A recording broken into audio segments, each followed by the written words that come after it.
she's sick of politicians who stand up for election and campaign every 2 years in the House, every 6 years in the Senate, and say, I love Israel. And then, when it comes time to stand tall, when things are tough for Israel, where do they go?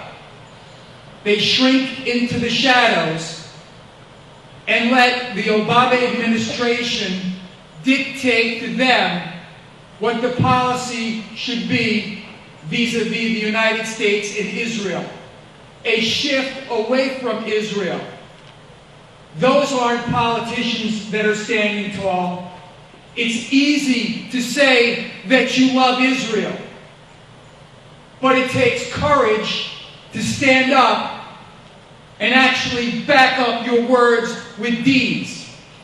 And it's about time that all Americans, but particularly Jewish Americans, judge the candidates that they vote for by deeds, not words.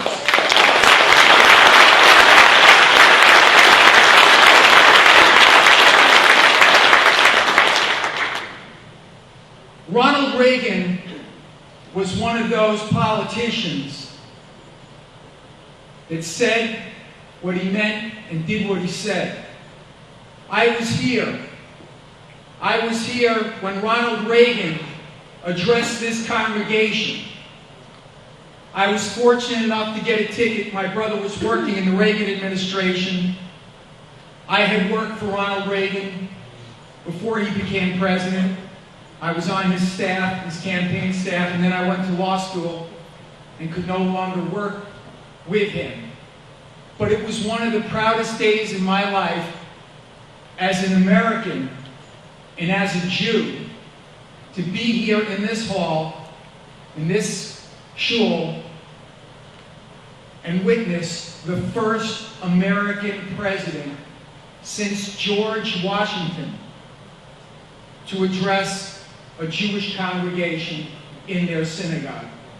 It took 200 years. George Washington was the first at Touro Synagogue in Newport, Rhode Island. So Ronald Reagan was a man of courage, a man who backed up his words. We have someone like that today who's a neighbor of ours. His name is Peter King.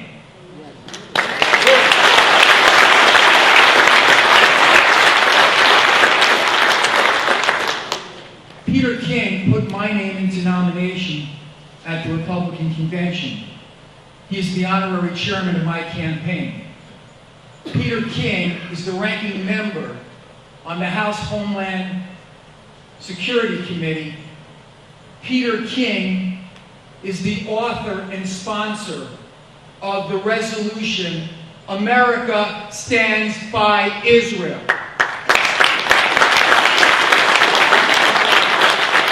Peter King could not find one Democrat to co-sponsor that resolution. And what did that resolution say? That resolution merely said that we weren't going to spend the hard-working taxpayer dollars of the American people on a kangaroo court, on the Human Rights Council of the United Nations, a council that is biased against Israel, biased against the West, and biased against the United States. Could not find one Democrat to co-sponsor that resolution. 37 Republicans.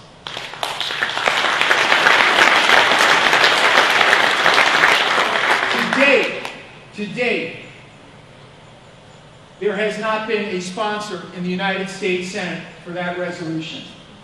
I pledge to you today that when I am elected United States Senator, I will sponsor Peter King's resolution in the United States Senate.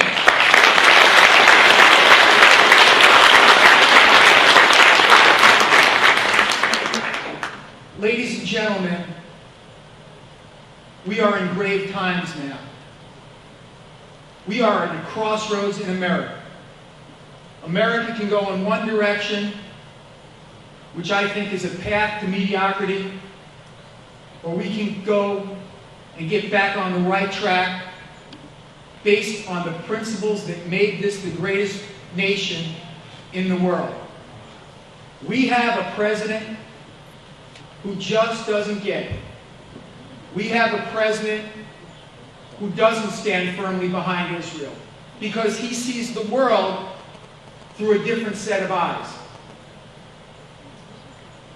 He sees the United States' role in the world through a different set of eyes.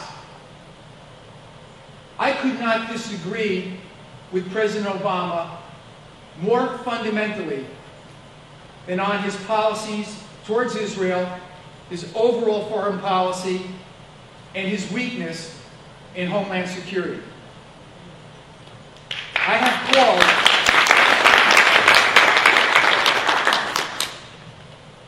have called for the resignation of Attorney General Eric Holder.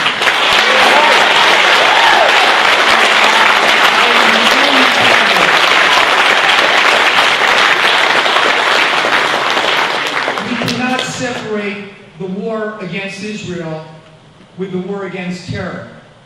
Hamas, Hezbollah, Al-Qaeda, they're all rotten fish in the same kettle. And we have to treat it as a global war on terror. And we have to understand that there are people out there every day plotting to do harm, not only against Israel, but against the United States. How much time do I have? 2 more minutes. Okay, I want to hit a couple of subjects. First of all, Homeland Security. Eric Holder. I don't know if you're aware of this or not, but there are 9 lawyers in the Justice Department who are in the Terrorist Enforcement Division who represented terrorists as defendants. Now, 1 or 2 or maybe 3 could be a coincidence. But 9? You know, terrorists don't find their lawyers in the yellow pages. They don't get a referral from the Bar Association. It's usually lawyers who may not agree with terrorist methods, but they agree with their philosophy. And these are the people in charge of enforcing the laws against terrorists. I lost my nephew on September 11th. He was from this community, Meadowmere Park. He was a volunteer firefighter in this community. He was an Army veteran, and he was a New York State court officer, Tommy Jurgens. He went into Tower 2, carried a woman up to safety, and his lieutenant said, "Tommy, it looks pretty dangerous here. I think we ought to abandon the rescue." My nephew said, "I'm not leaving until everybody's out." Those were his last words. We never recovered his remains. Only his sidearm and his shield. But you know what? His brother didn't give up. My other nephew is a New York City firefighter, and guess where he's stationed? 2 blocks away from the World Trade Center. So we're not going to give up. We're not going to give up. Last thing. I'm running out of time. I could talk about the issues affecting Israel and American foreign policy for probably hours. Just want to make one point. I believe that it is the United States' responsibility to make sure that Iran does not get nuclear weapons capability. And I know there are some people that would like to see Israel do our dirty work for us. But the fact of the matter is that once Iran gets nuclear capability, it is the first step to the end of this world as we know it. Because everybody in the Middle East will be armed with nuclear weapons. And with the lunatics that they have there, someone's going to shoot one off. They're going to start a nuclear holocaust. And we can't allow that to happen. So I think the United States needs to step up to the plate and get serious about not only a threat to Israel, but a threat to world peace, a threat to each and every one of us. The last thing I want to do is end talking about Ronald Reagan, someone who I greatly admire. Ronald Reagan said, there is a reason why America was put between those two magnificent oceans. And the reason is, we are mankind's best hope. I believe that. I've traveled 16,000 miles in my own car throughout the state, and I'm here to tell you, New Yorkers have not lost faith in America. They've lost faith in their leaders. I'm running to restore your faith in the leadership of this country. Thank you, and God bless.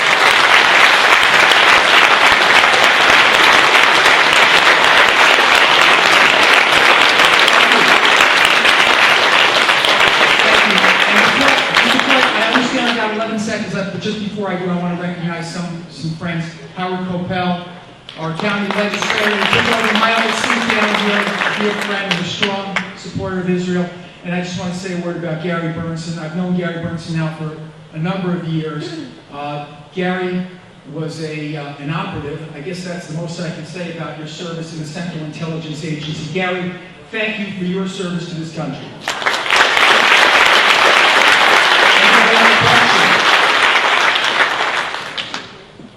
Well, I can't get inside. The question was, why hasn't Senator Gillibrand sponsored Pete King's resolution for America to stand by Israel? I can't go into her thought processes. All I can say is that she's been absolutely silent time and time again on issues that are important to Israel, issues that are important to Homeland Security, issues that are important to national security.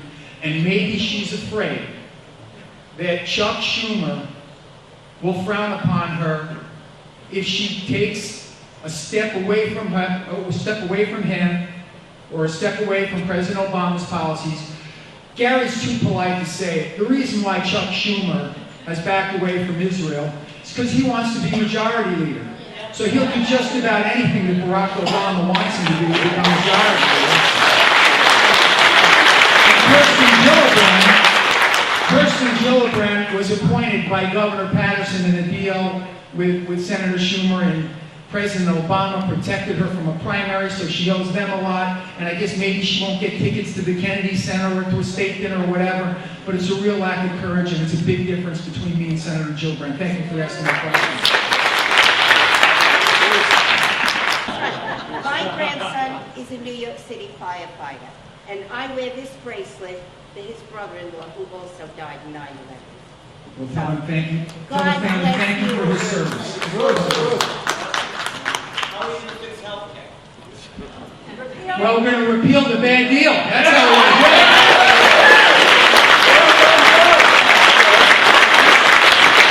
And if Obama vetoes it, we're going to defund it. You know that money will keep you. Go ahead, sir.